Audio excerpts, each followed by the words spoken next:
녹화는 이쪽으로 있어요. 왜냐하면 빛이 비쳤어요. 이게 이렇게 비치는데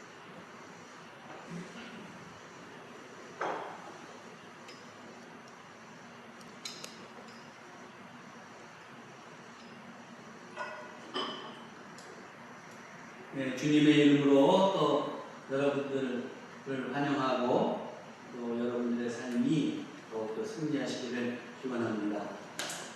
지금 도쿄올림픽이 한창인데 한국 양궁은 이번에도 아주 메달 획득이 효자적으로 되었습니다. 안산 선수는 혼성 여자 단체 여자 개인전에서 금메달을 휩쓸어서 3관왕의 위협을 달성했습니다. 또 남자 양궁도 지난 26일 단체전에서 금메달을 거머쥐었죠. 여기에 참석한 노장 오진혁 선수라는 사람이 있는데 이 선수가 끝이라는 그 말을 유행시켰습니다. 대만과의 경기에서 2전 세트를 다 이겨서 이제 한국 선수가 3차전에서 동점만 해도 이제 금메달을 따는 겁니다. 그런데 그 3차전 첫 번째 팔을 3발 쐈는데 대만도 다 9점. 그리고 또 우리 대한민국도 다 9점이었어요. 그리고 이제 두 번째 다시 팔을 쐈는데 대만은 10점, 9점. 그리고 우리나라는 10.9점. 그러니까 이번에 이제 몇 점만 쏘면은 우리가 우승이 확정되는 겁니다. 적어도 9점만 쏘면 우승이 확정됩니다. 근데 이때 중년의 나이, 그 40이 넘은 오진혁 선수가 마지막으로 들었습니다. 그리고 활을 당기고 탁 쏘는데 그 활을 실을 놓는 순간 그가 나지막히 이렇게 외쳤다고요. 끝! 이게 무슨 소리입니까?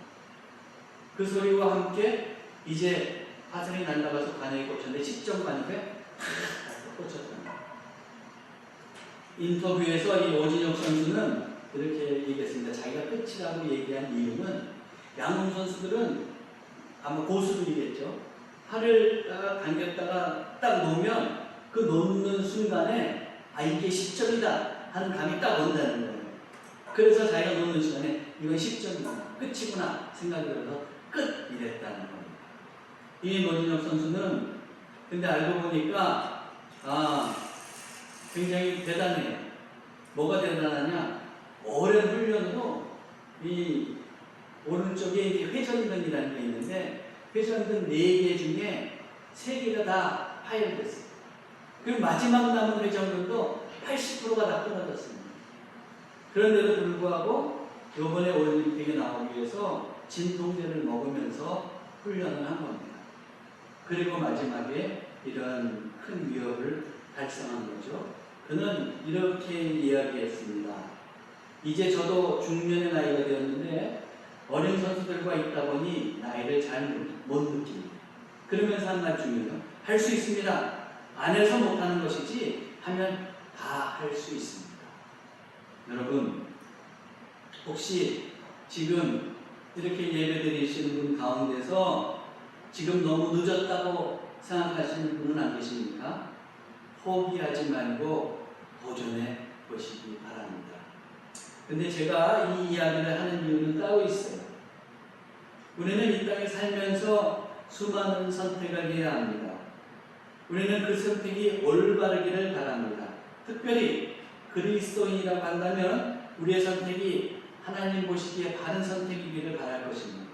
마치 오진혁 선수가 활시를 넣는 순간 10점인 것을 아는 것처럼 내가 선택하는 순간 그 선택이 바른 선택이기를 바랍니다. 그런데 사실은 선택할 때 우리는 무척 혼란스러울 때도 있습니다. 이게 과연 옳은 것인가 하고 의문이 들 때도 있습니다. 그렇다면 우리 그리스도인들은 선택의 순간이 주어졌을 때 어떻게 하면 신앙적으로 바르게 선택할 수 있을까요? 저는 오늘 본문을 통해서 그리스도인들이 선택할 때 기준이 되는 것이 무엇인지를 살펴보려고 합니다. 그것에 앞서서 먼저 이제 오늘 본문을 잠깐 요약해 드리겠는데 오늘 우리가 읽은 이 본문은 이방인으로서 기독교인이 된 사람들이 과연 할례를 받는 것이 옳으냐 그러냐 가지고 지금 이제 논의를 하고 하나의 결론을 내가는 과정을 지금 담고 있습니다. 사건의 발단은 이래요. 우리가 지난번에 살펴봤듯이 이제 바울과 바나바가 1차 전도여행을 마치고 그리고 안디옥에 온 겁니다. 안디옥에 왔는데 안디옥 교회에 와보니까 유대에서 온 그리스도인들이 있었는데 그들이 안디옥 교인들을 가르치고 있는 거예요. 근데 그들이 가르치면서 뭐라고 그러냐면 당신은 예수님만 믿는다고 되는 게 아니고 당신들도 이방인으로서 할례를 안 받았는데 할례를 받아야 진짜 구원받습니다. 이렇게 얘기합니다. 그러면서 이제 안디옥 교회가 혼란스러워진 거죠. 안디옥 교회는 본디 이방교회잖아요. 이방교회이기 때문에 할례를 받지 않았어요. 할례는 뭡니까? 하나님의 정결한 백성이 언약의 백성이라고 하는 표로 주어지는 거죠. 아브라함 때부터 그 할례를 받았다는 거예요. 그래서 그 이후에는 어떻게 했냐면 이제 사내가 태어나면 8일 말에 남자의 뽑기를 잘라서 할례를 행합니다.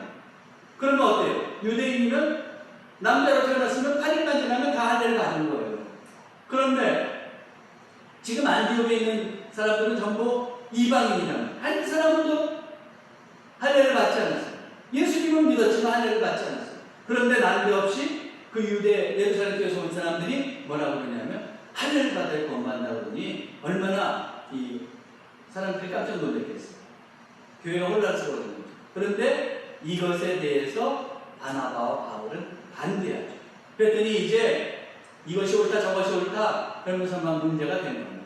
그러지 안디옥 교회는 그러면은 우리 예루살렘 교회가 뭐 교회니까 우리 예루살렘 교회에 한번 문의해보자. 그래서 어떻게 했느냐면 바울과 바나바가 몇 사람을 딸려서 보낸 거예요. 그래서 이제 바울과 바나바가 예루살렘 교회에 가서 보고를 하는 겁니다. 그리고 이 의제를 내놔요.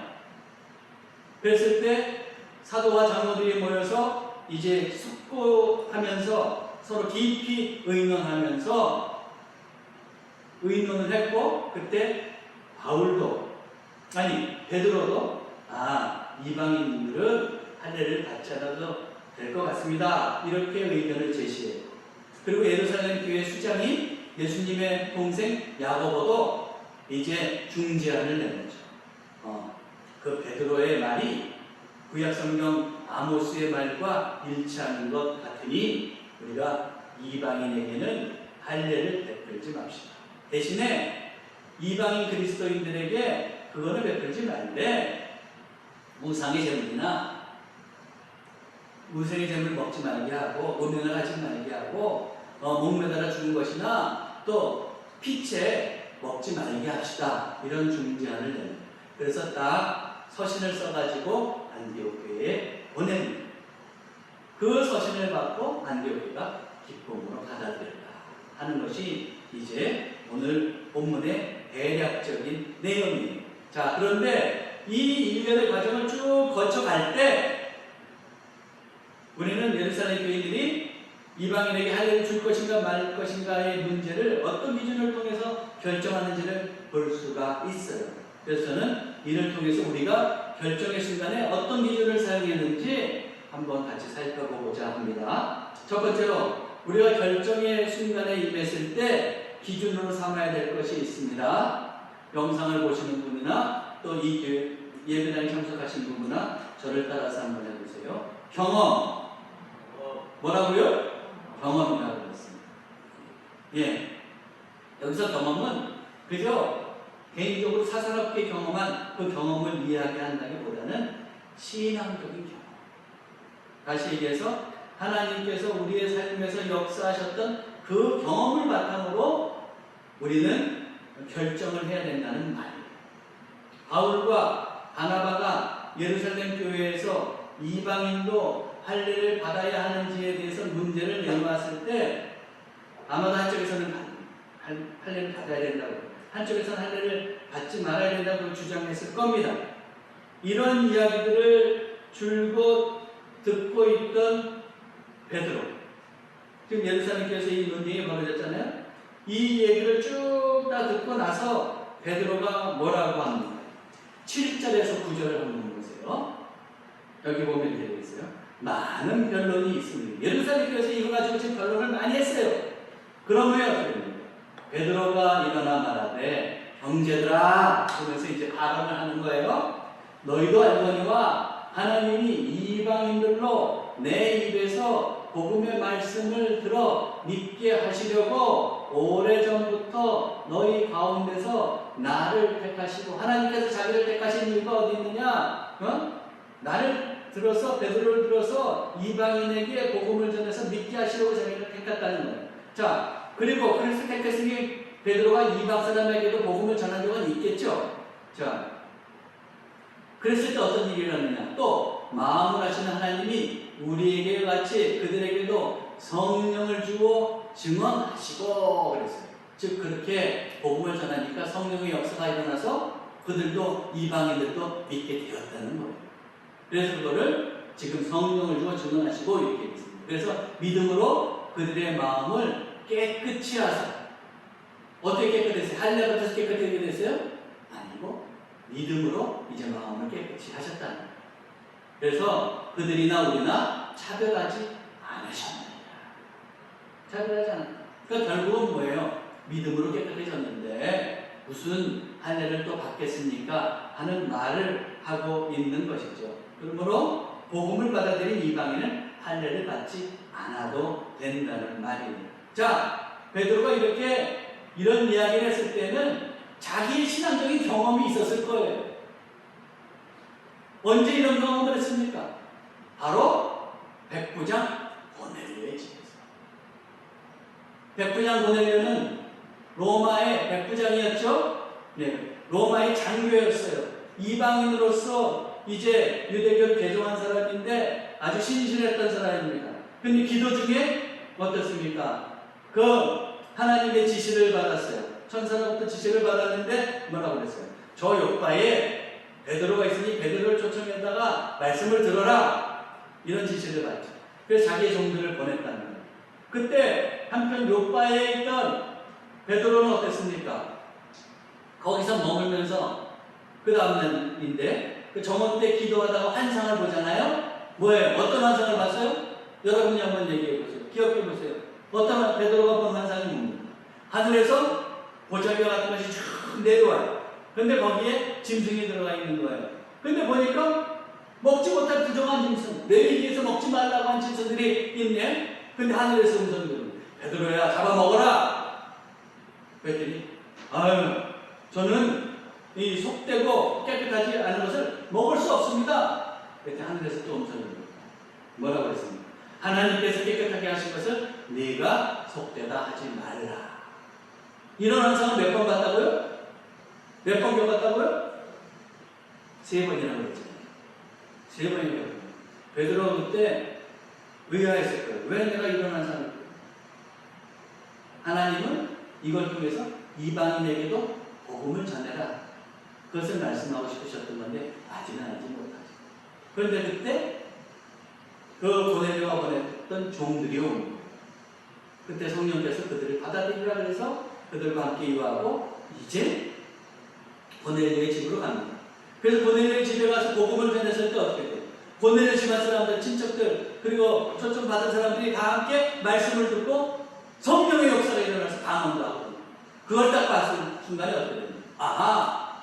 이방인들도 하나님께서 역사하셔서 복음을 받아들이게 하는구나. 구별하지 않으셨구나. 그걸 깨달았어요. 그렇죠? 이런 신앙적인 경험이 있었죠? 이런 신앙적인 경험이 있었어요. 그거를 이 할례를 줘야 되느냐 말아야 되느냐 이 순간에 회상을 한 거예요. 그리고 그 신앙적인 경험을 통해서 이방인들에게는 할례를 베풀지 않아도 되겠다 하는 것을 이제 베드로가 깨달은 것이죠. 그래서 그렇게 얘기합니다. 이런 것들을 얘기하고 나서 또 베드로가 덧붙이는 말이 있어요. 10절, 11절을 보세요. 그런데 지금 너희가 어찌하여 하나님을 시험하여 우리 조상과 우리도 능히 내지 못하던 멍에를 제자들의 목에 두려느냐. 여기 보세요. 하나님을 시험했다. 하나님을 시험했다는 말은 무슨 말이냐? 하나님의 계획에 반대했다는 거예요. 하나님은 그들을 이제 할례를 줘서 믿게 하려는 게 아닌데, 그 지금 유대에 있는 사람들, 율법주의자들이 어떻게 하냐면 자꾸 할례를 베푸려고 하니까 하나님을 시험한다, 하나님의 계획을 반대한다고 얘기합니다. 그러면서 뭐라고 해요? 우리 조상과 우리도 능히 매지 못하던 멍에, 그 멍에는 뭐예요? 멍에는 뭘 상징해요? 율법. 유대인들도 매기 힘든 거예요. 그런 멍에를 제자들, 다시 얘기하면 이방 교인들, 안디옥 교인들을 포함한 이방 교인들, 그 이방 교인들의 목에 매려고 합니다. 그러나 우리는 그들이 우리와 동일하게 주 예수의 은혜로 구원을 받는 줄을 믿노라. 뭘로 구원을 받는다고? 할례로?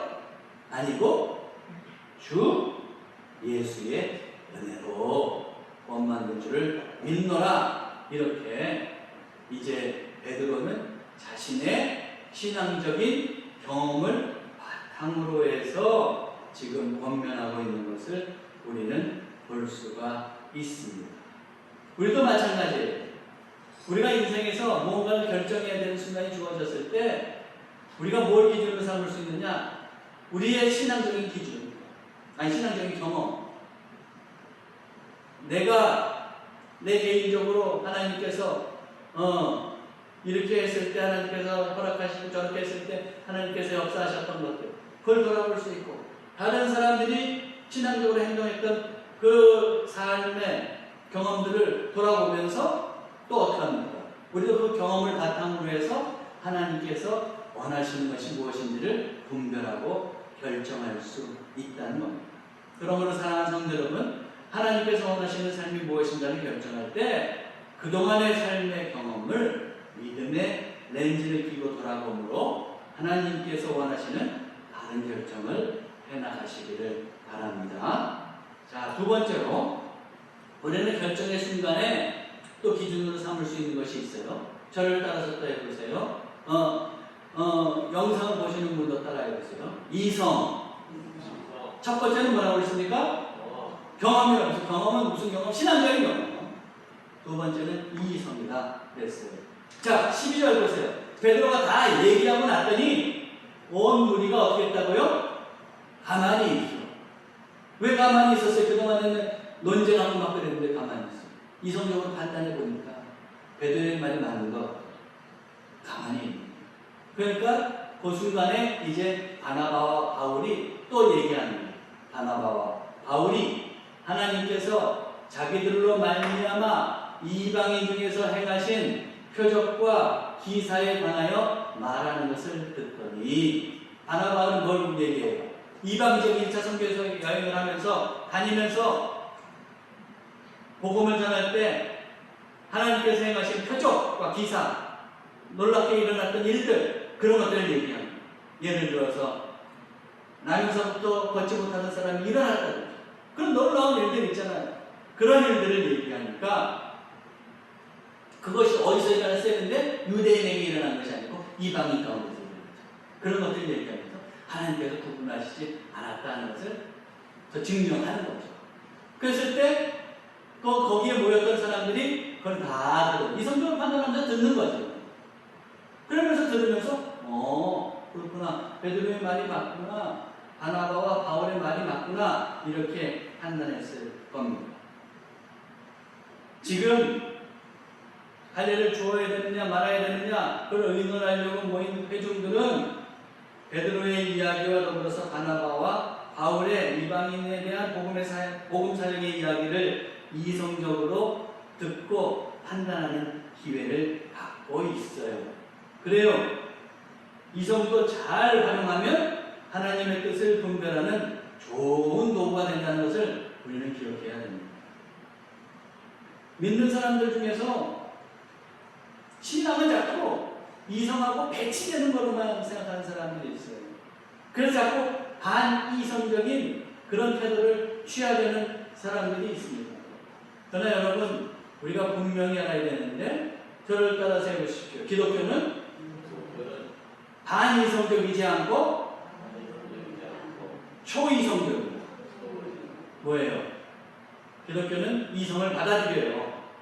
그렇지만 이성의 한계 내에만 갇혀 있는 것이 아니고 이성을 넘어서는 그 영역이 있어요. 하나님의 놀라운 신비, 하나님의 역사하심, 하나님의 기적, 이런 것들은 이성을 넘어서죠. 그러나 이성을 반대하는 건 아니에요. 이성을 받아들여요. 그러면서도 이성을 넘어서는 부분이 있기 때문에 반이성적인 것이 아니고 초이성적이다, 이런 표현을 쓰는 겁니다. 하나님은 그 이성을 넘어서시기도 하지만 또한 이성을 사용하시기도 하신다는 것을 우리는 기억해야 됩니다. 그러므로 우리가 어떤 중요한 일을 할 때에 하나님께 기도해야 돼요. 바른 지혜와 판단력, 이성을 주십시오. 그래서 제대로 분별하고 선택할 수 있도록 해주십시오. 그렇게 우리는 기도할 수 있어요. 여러분, 느헤미야 다 아시죠? 느헤미야는 어떻습니까? 바사 왕국의 술 맡은 관원이었잖아요. 술 맡은 사람이라도 별거 아닌 것 같지만 그 당시에는 왕의 술 맡은 관원이라고 하면 왕의 측근 중에 측근이에요. 최측근이라는 거예요. 그런데 그는 고국 땅에 예루살렘 성벽이 허물어져서 아직도 재건되지 못하고 있다는 얘기를 듣고 가슴이 너무 아파서 왕에게 이제 청해서 자기가 그 예루살렘 총독으로 가지 않습니까? 그 가서 열심히 그 백성들을 독려해서 성벽을 짓습니다. 근데 도비아와 산발랏 이 무리들은 그 성벽 짓는 것을 방해한다는 거예요. 성벽 짓지 못하게 하죠. 근데 거기에 개의치 않고 계속해서 성벽을 지어가는 거예요. 그랬더니 산발랏이 사람을 보내서 우리 온업평지에서 만나서 과연 성벽 짓는 것이 옳은 건지 나쁜 건지 한번 의논합시다. 근데 그때 이 느헤미야는 현명하게 판단을 아주 이성적으로 판단하죠. 저자가 나를 온업평지로 불러서 나를 죽이려고 하는, 그걸 듣고 전혀 개의치 않고 난 성벽 짓는 것이 바빠서 갈 수 없어, 그러면서 개의치 않는 거예요. 그럼에도 불구하고 집요하게 산발랏이 한 번, 두 번, 세 번, 네 번까지도 그렇게 온업평지에서 만나자고 하는 거예요. 그러면도 꿈쩍하지 않자 이제 뭐라고 그러냐면 다섯 번째 또 사람을 보면서 이러는 거예요. 당신, 느헤미야, 당신 성벽 짓는 것이 예루살렘에서 왕이 되려고 하는 거 아니야? 이렇게 되면 어떻게 돼요? 바사 왕국의 반역죄로 걸려갖고 목숨이 그냥 날아갈 위기에 처하는 거 아니에요? 그런 말을 들었으면 어떻게든지 해명해야 되겠다고 생각이 들잖아요. 나는 절대 그렇지 않아. 난 절백해. 그러면서 산발랏을 만나서 대화를 할 만한데, 자기 무죄를 주장할 만한데, 느헤미야는 이성적으로 그걸 판단해 본 다음에 절대 가지 않아요. 그리고 계속해서 이제 성벽을 짓습니다. 근데 그때 그 거절하면서 느헤미야가 이렇게 얘기했어요. 산발랏. 그런 서신을 써서 보낸 겁니다. 내가 사람을 보내어 그에게 이르기를 네가 말한 바 이런 일은 없는 일이요 내 마음에서 지어낸 것이라. 그러면서 절대 가지 않아요. 가봐야 어떻게 해요?